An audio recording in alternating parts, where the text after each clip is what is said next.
kwa sababu kwenye suala la mpira katika hii nchi yetu ya Tanzania kuna engo kuu 3.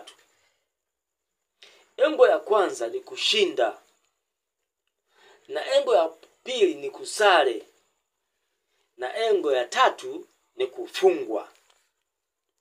Sasa Young Africans alisare. Simba wakaja wakaongea sana, wakasema sana.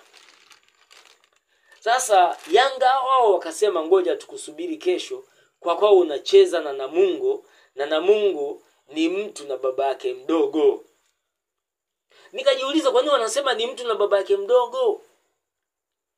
Kumbe walikuwa na maana moja kubwa sana, kwamba Mgunda ni kocha wa Namungo FC na Selemani Matola ni kocha wa Simba Sports Club.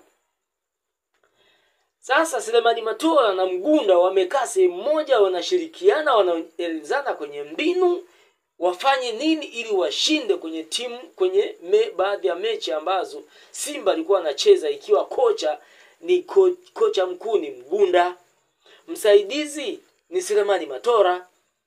Sasa leo wamekutana sasa.